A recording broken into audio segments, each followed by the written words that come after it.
সবাইকে শুভেচ্ছা জানাই। আমার এই ভিডিওতে বা আমার এই শোনার জন্য একটা শিক্ষণীয় গল্প আপনাদের কাছে শেয়ার করতে চাই, যেটি আপনি আপনার ব্যক্তিগত জীবনে আপনি প্রয়োগ করতে পারেন, অথবা আপনাদের সাথে যারা কাজ করছে বা কাজ করে তাদের সাথে আপনি শেয়ার করতে পারেন। আর এই গল্পটি হচ্ছে দৃষ্টি এবং উদ্দেশ্য, দূরদৃষ্টি এবং উদ্দেশ্য। আর সেই গল্পের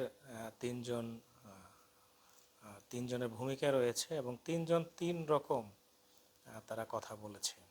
যেমন তিনজন রাজমিস্ত্রি, এবং তারা একটি ওয়ালের কাজ তারা করতেছিল এবং তারা কাজ করছে, এবং একজন পথচারী তাকে তিনজন রাজমিস্ত্রিকে জিজ্ঞাসা করেছে যে তোমরা কি করছো। তখন প্রথমজন উত্তরে বলল যে আমি ইট গাঁথছি।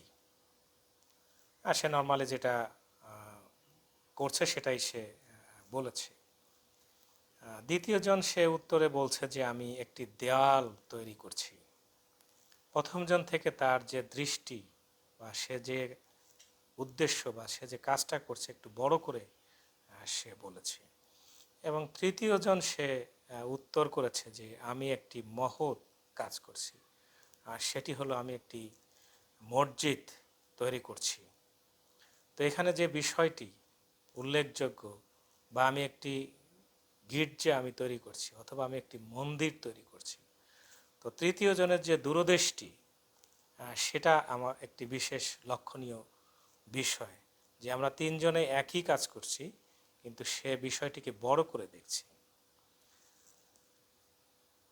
দেখছে, আর তার দৃষ্টিভঙ্গি ছিল আলাদা। আমাদের শিক্ষা কি?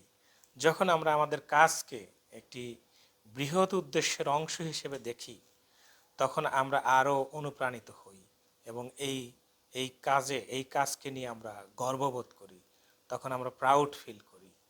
তা আমরা যেটা করছি সেটা আন্তরিকতার সহিত যেন করি এবং কাজটিকে যেন বড় করে দেখি, তাহলে সেই কাজটি আমরা সুন্দরভাবে করতে পারবো বলে আমরা বিশ্বাস করি। ধন্যবাদ সবাইকে আমাকে শোনার জন্য। Thank you very much.